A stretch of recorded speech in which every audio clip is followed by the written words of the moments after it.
पशु पालक वीरो, इस तो पहला असी ट्रांजिशन पीरियड की गल की सी और तुहाडे लई जानकारी लैके आए सी कि सून तो पहला जिहड़ी 21 दिन आ वो खुराक की होवे ते तुहाडे नाल असी वादा कीता सी कि असी वो जानकारी लैके आवांगे कि ट्रांजिशन पीरियड जिहड़ा सून तो बाद दा हुंदा है उहदे विच किहड़ी खुराक जिहड़ी है पशुओं नूं दित्ती जावे।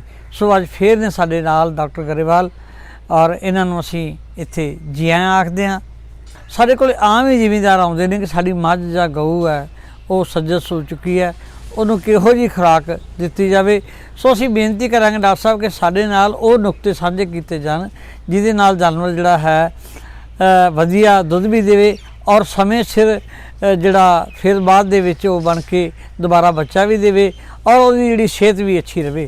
सो ਇਹਦੇ ਬਾਰੇ ਜਿਹੜੇ ਨੁਕਤੇ ਆ ਗਰੇਵਾਲ ਜੀ ਨੂੰ ਅਸੀਂ ਬੇਨਤੀ ਕਰਾਂਗੇ ਕਿ ਸਾਡੇ ਨਾਲ ਸਾਂਝੇ ਕਰਨ। ਹਾਂਜੀ ਡਾਕਟਰ ਕੇਵਲ ਅਰੋੜਾ ਜੀ, ਤੁਸੀਂ ਜਿਹੜੀ ਗੱਲ ਕੀਤੀ ਆ ਉਹ ਇੱਕ ਬਹੁਤ ਮਹੱਤਵਪੂਰਨ ਗੱਲ ਆ। ਜਿਹੜਾ ਤਾਜ਼ਾ ਸੂਆ ਜਾਨਵਰ ਆ ਉਹਦਾ ਜਿਹੜਾ ਦੁੱਧ ਦੀ ਪ੍ਰੋਡਕਸ਼ਨ ਉਹ ਹੌਲੀ ਹੌਲੀ ਪਹਿਲੇ ਤਕਰੀਬਨ 45 ਤੋਂ ਲੈ ਕੇ 60 ਦਿਨ ਤੱਕ ਵੱਧਦੀ ਆ। ਉਸ ਤੋਂ ਬਾਅਦ ਉਹ ਥੋੜ੍ਹੀ ਥੋੜ੍ਹੀ ਡਿਕਲਾਈਨ ਸ਼ੁਰੂ ਹੋ ਜਾਂਦੀ ਹੈ, ਇਹਨੂੰ ਆਪਾਂ ਲੈਕਟੇਸ਼ਨ ਕਰਵ ਕਹਿੰਦੇ ਆ। ਜਿੰਨੀ ਜਾਨਵਰ ਦੀ ਜਿਹੜੀ ਪੀਕ ਆ, ਜਿਹੜਾ ਵੱਧ ਤੋਂ ਵੱਧ ਦੁੱਧ ਦੇਣ ਦੀ ਸਮਰੱਥਾ 2 ਮਹੀਨੇ ਬਾਅਦ ਆਉਂਦੀ ਆ, ਉਹ ਜਿੰਨੀ ਵੱਧ ਤੋਂ ਵੱਧ ਹੋਊ ਉਨਾ ਉਹਦਾ ਸੂਏ ਦਾ ਦੁੱਧ ਆ ਜਿਹੜਾ ਉਹ ਜ਼ਿਆਦਾ ਹੋਊਗਾ। ਇਸ ਕਰਕੇ ਜਿਹੜੇ ਤਾਜ਼ੇ ਸੂਏ ਜਾਨਵਰ ਦੀ ਪਹਿਲੇ 2 ਮਹੀਨੇ ਸਾਂਭ ਸੰਭਾਲ ਆ ਉਹ ਸਾਰੇ ਸੂਏ ਦਾ ਦੁੱਧ ਨਿਰਧਾਰਿਤ ਕਰ ਦਿੰਦੀ ਆ, ਅਤੇ ਫਾਰਮਰ ਦਾ ਜਿਹੜਾ ਪ੍ਰੋਫਿਟ ਆ ਜਾਂ ਉਹਦਾ ਜਿਹੜਾ ਮੁਨਾਫਾ ਵਾ ਉਹ ਉਸ 'ਤੇ ਨਿਰਭਰ ਕਰਦਾ ਕਿ ਤੁਸੀਂ ਜਿਹੜੇ ਪਹਿਲੇ 2 ਮਹੀਨੇ ਆ ਜਿਹੜਾ ਪਸ਼ੂ ਨੂੰ ਕਿਸ ਤਰ੍ਹਾਂ ਸਾਂਭਿਆ। ਇਹਦੇ ਵਿੱਚ ਜਿੱਥੇ ਤੱਕ ਖੁਰਾਕ ਦੀ ਗੱਲ ਆ ਕਿ ਪਸ਼ੂ ਸੂਣ ਤੋਂ ਬਾਅਦ ਜਿਹੜੀ ਖੁਰਾਕ ਆ ਸਾਰਾ ਜਿਹੜਾ ਉਹਦਾ ਸਰੀਰ ਦੀ ਸਿਹਤ ਆ, ਉਹਦੀ ਜਿਹੜੀ ਬਿਮਾਰੀਆਂ ਤੋਂ ਜਿਹੜਾ ਕਈ ਮੈਟਾਬੋਲਿਕ ਡਿਜ਼ੀਜ਼ ਕਹਿੰਦੇ ਆ ਉਹਨਾਂ ਤੋਂ ਬਚਾਅ ਆ, ਜਾਂ ਦੁੱਧ ਦੀ ਪੈਦਾਵਾਰ ਆ, ਜਾਂ ਦੁੱਧ ਦੇ ਵਿੱਚ ਫੈਟ SNF ਆ, ਇਹ ਜਿਹੜੀਆਂ ਬਹੁਤ ਗੱਲਾਂ ਕਾਫੀ ਹੱਦ ਤੱਕ ਉਹਦੀ ਖੁਰਾਕ 'ਤੇ ਨਿਰਭਰ ਕਰਦੀਆਂ ਨੇ। ਸੂਣ ਵੇਲੇ ਜਿਹੜਾ ਪਸ਼ੂ ਦੀ ਖੁਰਾਕ ਖਾਣ ਦੀ ਸਮਰੱਥਾ ਜਿਹੜੀ ਉਹ ਘੱਟ ਹੁੰਦੀ ਆ ਅਤੇ ਉਹ ਹੌਲੀ ਹੌਲੀ ਵੱਧਦੀ ਆ, ਅਤੇ ਇਸ ਕਰਕੇ ਜਿਹੜਾ ਸੂਣ ਤੋਂ ਜਿਹੜਾ ਪਹਿਲੇ 5-7 ਦਿਨ ਆ ਪਸ਼ੂ ਘੱਟ ਖਾਂਦਾ, ਉਸ ਦੇ ਦੌਰਾਨ ਖਾਸ ਧਿਆਨ ਰੱਖਣਾ ਕਿ ਉਸ ਨੂੰ ਜਿਹੜਾ ਇੱਕੋ ਦਮ ਕਈ ਵਾਰ ਕਿਸਾਨ ਵੀਰ ਕੀ ਕਰਦੇ ਆ, ਬਹੁਤ ਜ਼ਿਆਦਾ ਦਲੀਆ ਜਾਂ ਬਹੁਤ ਜ਼ਿਆਦਾ ਗੁੜ ਖਿਲਾ ਦਿੰਦੇ ਆ, ਉਹਦੇ ਨਾਲ ਰਿਊਮਨ ਐਸੀਡੋਸਿਸ ਜਿਹਨੂੰ ਤੇਜ਼ਾਬੀਪਣ ਕਹਿੰਦੇ ਆ ਉਹਦਾ ਖਤਰਾ ਵੱਧ ਜਾਂਦਾ ਅਤੇ ਪਸ਼ੂ ਦੀ ਭੁੱਖ ਹੋਰ ਘੱਟ ਜਾਂਦੀ ਆ। ਇਸ ਕਰਕੇ ਜਿਹੜਾ ਖਿਲਾਉਣ ਦੀ ਦਲੀਆ ਜਾਂ ਗੁੜ ਖਿਲਾਉਣ ਦੀ ਮਿਕਦਾਰ ਆ ਉਹ ਪੂਰੀ ਨਾਪਵੀਂ ਤੋਲਵੀਂ ਹੋਣੀ ਚਾਹੀਦੀ ਆ। ਉਦਾਹਰਨ ਦੇ ਤੌਰ 'ਤੇ ਜੇ ਪਸ਼ੂ ਨੂੰ ਤੁਸੀਂ ਦਲੀਆ ਖਿਲਾਉਣਾ ਤਾਂ 1 ਕਿਲੋ ਕਣਕ ਤੋਂ ਵੱਧ ਦਲੀਆ ਨਹੀਂ ਖਿਲਾਉਣਾ, ਅਤੇ ਉਹ ਵੀ ਕੋਸ਼ਿਸ਼ ਕਰੋ ਕਿ ਸੰਨੀ 'ਚ ਮਿਕਸ ਕਰਕੇ ਸੰਨੀ ਕਰਕੇ ਖਿਲਾਇਆ ਜਾਵੇ। ਇਸੇ ਤਰ੍ਹਾਂ ਗੁੜ ਆ ਜਿਹੜਾ ਪਾਈਆ ਗੁੜ ਤੋਂ ਵੱਧ ਨਹੀਂ ਖਿਲਾਉਣਾ, ਅਤੇ ਉਹ ਵੀ ਤੁਸੀਂ ਦਲੀਏ ਦੇ ਵਿੱਚ ਸੰਨੀ 'ਚ ਮਿਕਸ ਹੋ ਜਾਵੇ ਤਾਂ ਕਿ ਜਿਹੜਾ ਉਹਦੀ ਜਿਹੜਾ ਮਿਹਦਾ ਵਾ ਰਿਊਮਨ ਉਹ ਖਰਾਬ ਨਾ ਹੋਵੇ। ਜਿੱਥੇ ਤੱਕ ਕੈਲਸ਼ੀਅਮ ਦਾ ਸਵਾਲ ਆ, ਕਾਫੀ ਪਸ਼ੂ ਪਾਲਕ ਵੀਰ ਕੈਲਸ਼ੀਅਮ ਦਿੰਦੇ ਆ। ਜਿਹੜੀ ਯੂਨੀਵਰਸਿਟੀ ਸਿਫਾਰਿਸ਼ ਉਹ ਇਹ ਆ ਕਿ ਐਕਸਟਰਾ ਕੈਲਸ਼ੀਅਮ ਆਮ ਹਾਲਤਾਂ 'ਚ ਨਹੀਂ ਦੇਣਾ। ਹਾਂ, ਪਹਿਲੇ 5 ਦਿਨ ਅਸੀਂ ਉਹਨੂੰ ਕੈਲਸ਼ੀਅਮ ਜੈਲ ਕਈ ਤਰ੍ਹਾਂ ਦੀ ਆਉਂਦੀ ਆ ਉਹ ਖਿਲਾ ਸਕਦੇ ਹਾਂ, ਲੇਕਿਨ ਮਿਨਰਲ ਮਿਕਸ ਜਿਹੜੇ ਧਾਤਾਂ ਦਾ ਚੂਰਾ ਉਹ 100 ਗ੍ਰਾਮ ਸੂਣ ਤੋਂ ਬਾਅਦ ਹਰ ਦਿਨ ਦੇਣਾ ਹੀ ਦੇਣਾ। ਅਤੇ ਜੇ ਦੁੱਧ ਵੱਧਦਾ, ਜੇ ਗਾਂ ਦਾ ਦੁੱਧ 20 ਕਿਲੋ ਤੋਂ ਵੱਧਦਾ ਅਤੇ ਮੱਝ ਦਾ 13-14 ਕਿਲੋ ਤੋਂ ਜ਼ਿਆਦਾ ਆ ਤਾਂ ਉਹ 150 ਗ੍ਰਾਮ ਤੱਕ ਕੀਤਾ ਜਾ ਸਕਦਾ, ਅਤੇ ਉਹ ਜ਼ਰੂਰ ਦੇਣਾ। ਇੱਕ ਸੰਤੁਲਿਤ ਪਸ਼ੂ ਖੁਰਾਕ ਦੇਣੀ ਆ, ਉਹਦੇ ਬਾਰੇ ਵੀ ਅਸੀਂ ਇਸ ਜਿਹੜੀ ਮੁਲਾਕਾਤ 'ਚ ਗੱਲ ਕਰਾਂਗੇ। ਸੋ ਡਾਕਟਰ ਸਾਹਿਬ ਤੁਸੀਂ ਬਹੁਤ ਹੀ ਵਧੀਆ ਗੱਲ ਦੱਸੀ। ਜਿਹੜੇ ਆਮ ਜ਼ਿਮੀਂਦਾਰ ਮੈਂ ਦੇਖਦਾ ਕਿ 50 ਗ੍ਰਾਮ ਤੋਂ ਵੱਧ ਮਿਨਰਲ ਮਿਕਸਚਰ ਦਿੰਦੇ ਨਹੀਂ। ਦੂਸਰੀ ਜਿਹੜੀ ਗੱਲ ਹੈ ਕਿ ਬਹੁਤ ਸਾਰਾ ਗੁੜ ਖਵਾਉਂਦੇ ਲੋਕ, ਉਹਦੇ ਨਾਲ ਕੀ ਸਮੱਸਿਆ ਆਉਂਦੀ ਹੈ ਕਿ ਉਹਦੇ ਜਿਹੜੇ ਆ ਦਿਮਾਗੀ ਲੱਛਣ ਆ ਜਾਂਦੇ ਔਰ ਬਹੁਤ ਸਾਰੇ ਲੋਕ ਇਹ ਸਮਝਦੇ ਕਿ ਸਰਾਂ ਦਾ ਦੌਰਾ ਪੈ ਗਿਆ।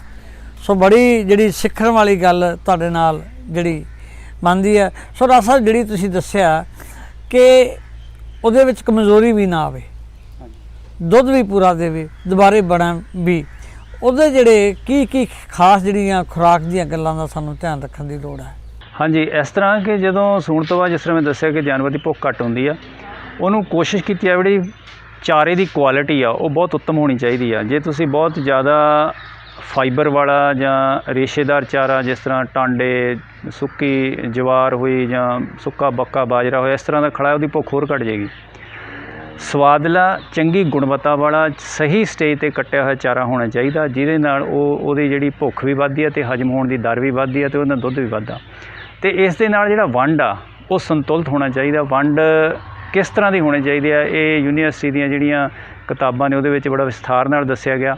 कई बार वो हरेक चीज़ जिस तरह किन्ना किन्ना किलो पाउणा वो हरेक चीज़ रिपीट करनी थोड़ी मुश्किल हो जाती है। लेकिन मोटा जिहड़ा थंब रूल वो ये हुंदा, जे फलीदार चारे ने जिस तरह बरसीम आ, रवाह ने या लूसण आ, ਉਹਦੇ ਨਾਲ ਜਿਹੜਾ ਵੰਡ ਆ ਉਹ ਤਕਰੀਬਨ 19-20% ਪ੍ਰੋਟੀਨ ਵਾਲਾ ਕਾਫੀ ਆ। 18 ਤੋਂ 20% ਪ੍ਰੋਟੀਨ ਚਾਹੀਦੀ ਆ।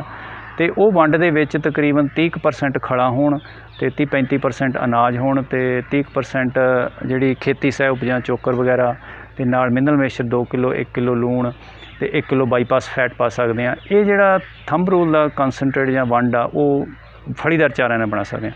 ਹੁਣ ਜੇ ਗੈਰ ਫਲੀਦਾਰ ਚਾਰੇ ਆ, ਜਿਸ ਤਰ੍ਹਾਂ ਆਪਣੀ ਗਰਮੀ ਦੇ ਵਿੱਚ ਤਕਰੀਬਨ 8-9 ਮਹੀਨੇ ਗੈਰ ਫਲੀਦਾਰ ਚਾਰੇ ਰਹਿੰਦੇ ਆ, ਜਿਸ ਤਰ੍ਹਾਂ ਬਾਜਰਾ, ਮੱਕੀ, ਚਰੀ, ਜਮੀ ਵੀ ਗੈਰ ਫਲੀਦਾਰ ਚਾਰਾ, ਉਹਦੇ ਨਾਲ ਵੰਡ ਆ ਜਿਹੜਾ ਉਹ ਘੱਟੋ ਘੱਟ 22 ਤੋਂ 23% ਪ੍ਰੋਟੀਨ ਵਾਲਾ ਜ਼ਰੂਰੀ ਚਾਹੀਦਾ। ਉਹਦੇ ਵਿੱਚ ਖਲਾਂ ਦੀ ਮਿਕਦਾਰ ਆ ਜਿਹੜੀ ਉਹ ਕੁਆਂਟਲ ਦੇ ਵਿੱਚ ਤਕਰੀਬਨ 40% ਜ਼ਰੂਰ ਹੋਣੀ ਚਾਹੀਦੀ ਆ, ਤਾਂ ਉਹ ਜਿਹੜਾ ਪ੍ਰੋਟੀਨ ਆ ਉਹ 22% ਤੱਕ ਬਣੇਗੀ। ਹੁਣ ਜਿਹੜੀ ਪ੍ਰੋਟੀਨ ਦੀ ਗੱਲ ਆ ਉਹ ਬਹੁਤ ਤਾਜ਼ੇ ਸੂਏ ਜਾਨਵਰ ਲਈ ਬਹੁਤ ਮਹੱਤਵਪੂਰਨ ਆ।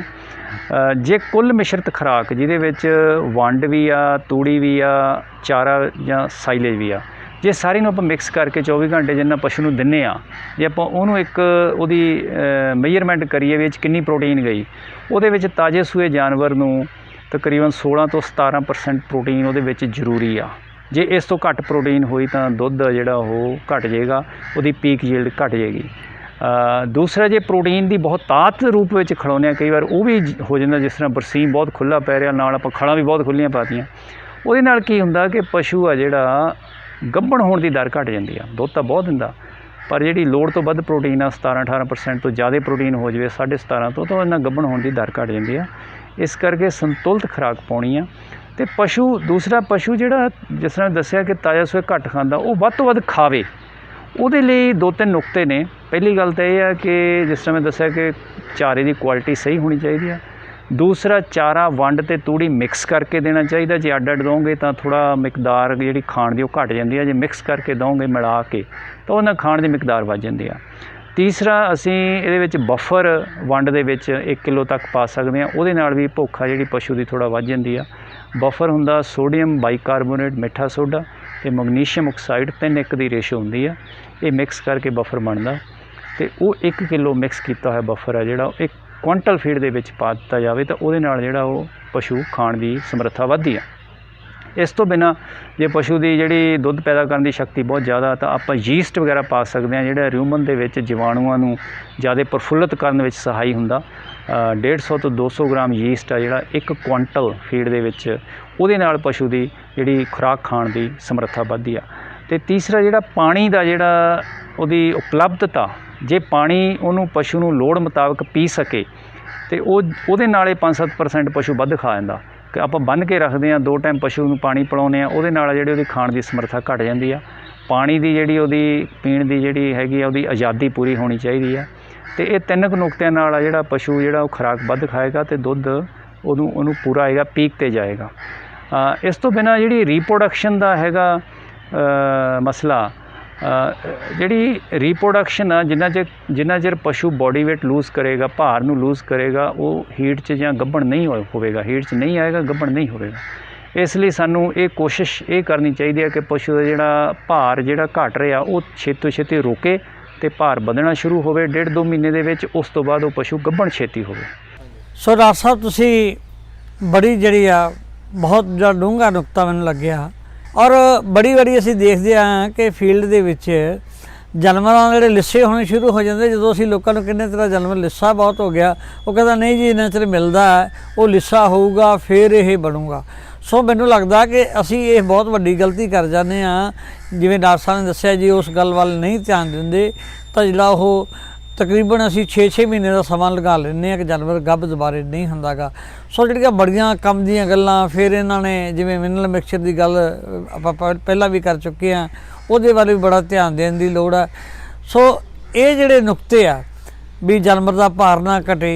ਦਰਅਸਲ ਅਗਲੀ ਜਿਹੜੀ ਗੱਲ ਮੇਰੇ ਮਨ ਦੇ ਵਿੱਚ ਆਈ ਆ ਕਿ ਦੁੱਧ ਵੀ ਚੰਗਾ ਦਿੰਦੇ ਆ ਜਾਨਵਰ, ਪਰ ਜਦੋਂ ਡੇਅਰੀ 'ਤੇ ਲੈ ਕੇ ਜਾਂਦੇ ਆ ਜਾਂ ਜ਼ਿਮੀਦਾਰ ਜਿਹੜਾ ਹੈ ਬਾਜ਼ਾਰ 'ਚ ਵੇਚਣ ਜਾਂਦਾ, ਅਤੇ ਕਈ ਵਾਰ ਜਿਹੜੀ ਉਹਦੀ ਕੁਆਲਿਟੀ ਹੈ ਫੈਟ SNF ਦੀ ਪੂਰੀ ਨਹੀਂ ਹੁੰਦੀ ਅਤੇ ਲੋਕ ਕਹਿੰਦੇ ਪਾਣੀ ਪਾ ਕੇ ਲੈ ਕੇ ਆਏ। ਉਹ ਬੜੀ ਸਮੱਸਿਆ ਲੋਕਾਂ ਨੂੰ ਆਉਂਦੀ ਹੈ। ਹਾਲਾਂਕਿ ਉਹਦੇ ਵਿੱਚ ਉਹਨਾਂ ਨੇ ਕੋਈ ਹੇਰਾਫੇਰੀ ਨਹੀਂ ਕੀਤੀ ਹੁੰਦੀ।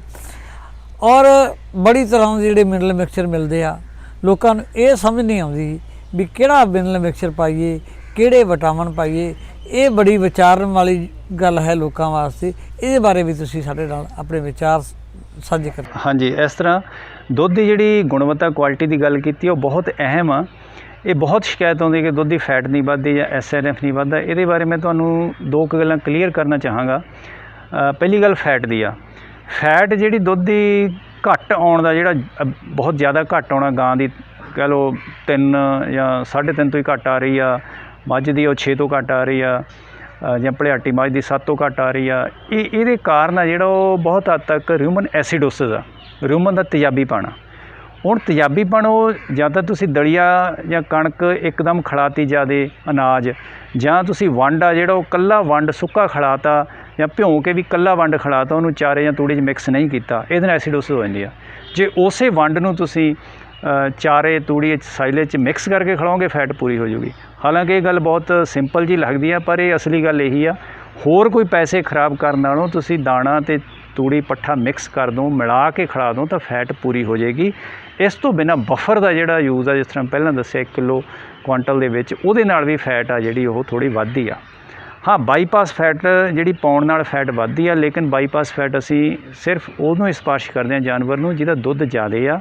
ਗਾਂ ਦਾ ਦੁੱਧ 20-22 ਕਿਲੋ ਤੋਂ ਜ਼ਿਆਦਾ ਆ, ਮੱਝ ਦਾ 13-14 ਕਿਲੋ ਤੋਂ ਜ਼ਿਆਦਾ ਆ, ਉਸ ਨੂੰ ਬਾਈਪਾਸ ਫੈਟ ਪਾਉਣੀ ਆ। ਹਰੇਕ ਜਾਨਵਰ ਨੂੰ ਬਾਈਪਾਸ ਫੈਟ ਪਾਉਣ ਦੀ ਲੋੜ ਨਹੀਂ ਹੈਗੀ। SNF ਦੀ ਇਸ ਤੱਕ ਗੱਲ ਆ, SNF 2 ਕਾਰਨਾਂ ਕਰਕੇ ਘਟਦਾ ਵਾ। ਪਹਿਲਾ ਕਾਰਨ ਹੁੰਦਾ ਕਿ ਖੁਰਾਕ ਦੇ ਵਿੱਚ ਪ੍ਰੋਟੀਨ, ਟੋਟਲ ਪ੍ਰੋਟੀਨ ਜਾਂ ਬਾਈਪਾਸ ਪ੍ਰੋਟੀਨ ਦੀ ਘਾਟ।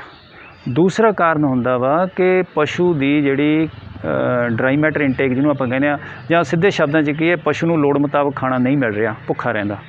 ਇਹ 2 ਕਾਰਨਾਂ ਕਰਕੇ SNF ਘਟਦਾ।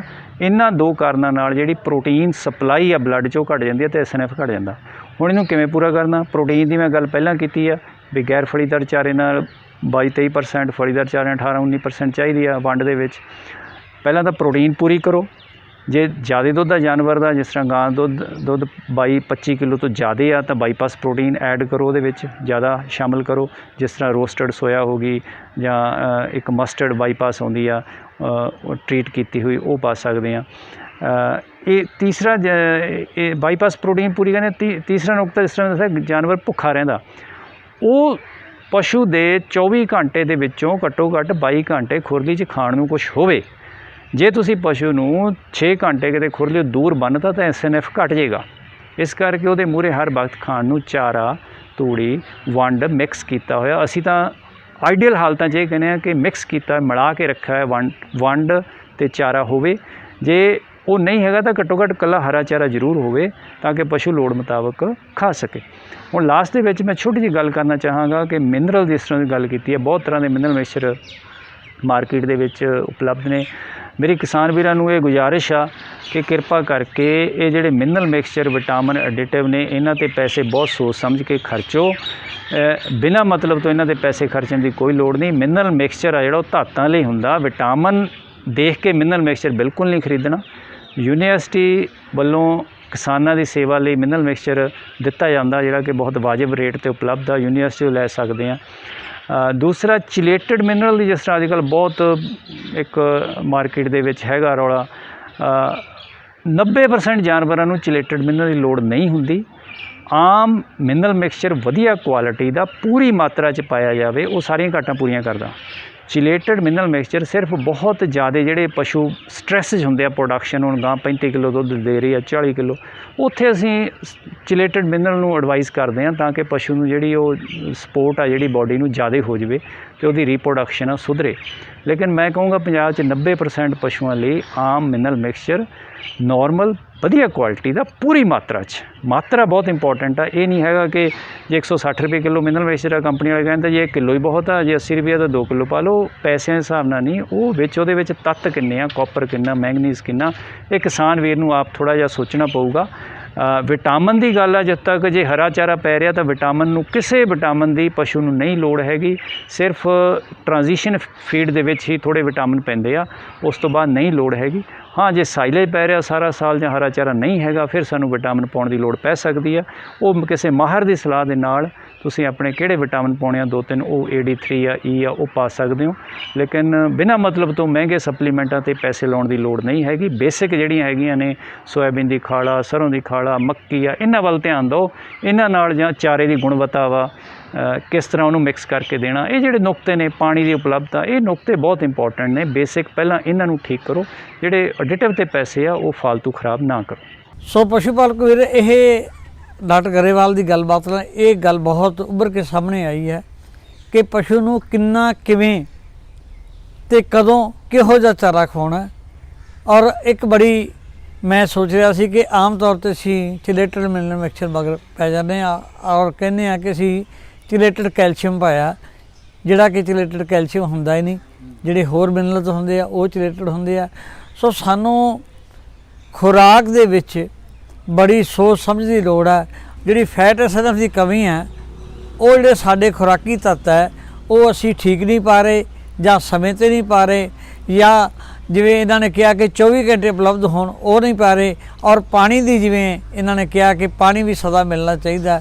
ਸੋ ਇਹਨਾਂ ਗੱਲਾਂ ਵੱਲ ਜੇ ਅਸੀਂ ਧਿਆਨ ਕਰਾਂਗੇ ਤਾਂ ਮੈਨੂੰ ਲੱਗਦਾ ਕਿ ਅਸੀਂ ਖੁਰਾਕ ਦੇ ਵਿੱਚੋਂ ਹੀ ਜਿਹੜਾ ਮੁਨਾਫਾ ਆਪਣਾ ਵਧਾ ਸਕਦੇ ਹਾਂ। ਸੋ ਡਾਕਟਰ ਗਰੇਵਾਲ, ਬੜਾ ਅੱਛਾ ਲੱਗਿਆ ਕਿ ਤੁਸੀਂ ਇਸ ਗੱਲਬਾਤ ਰਾਹੀਂ ਸਾਨੂੰ ਚਾਨਣਾ ਪਾਇਆ ਕਿ ਕਿਵੇਂ ਜਿਹੜਾ ਜਾਨਵਰ ਆਪਣਾ ਪੂਰਾ ਦੁੱਧ ਦੇ ਸਕੇ, ਆਪ ਵੀ ਤੰਦਰੁਸਤ ਰਹਿ ਸਕੇ, ਬੱਚਾ ਵੀ ਤੰਦਰੁਸਤ ਰਹੇ ਔਰ ਹਰੇਕ ਸਾਲ ਜਿਹੜਾ ਬੱਚਾ ਦੇਵੇ। ਸੋ ਜੇ ਇਹਨਾਂ ਗੱਲਾਂ ਵੱਲ ਅਸੀਂ ਧਿਆਨ ਦੇਵਾਂਗੇ ਤਾਂ ਪਸ਼ੂ ਪਾਲਕ ਵੀਰ ਸਾਡੇ ਹੋਰ ਕਾਮਯਾਬ ਹੋਣਗੇ ਔਰ ਵਧੀਆ ਜਿਹੜਾ ਮੁਨਾਫਾ ਆਪਣੇ ਜਾਨਵਰਾਂ ਤੋਂ ਲੈ ਸਕਦੇ ਨੇ।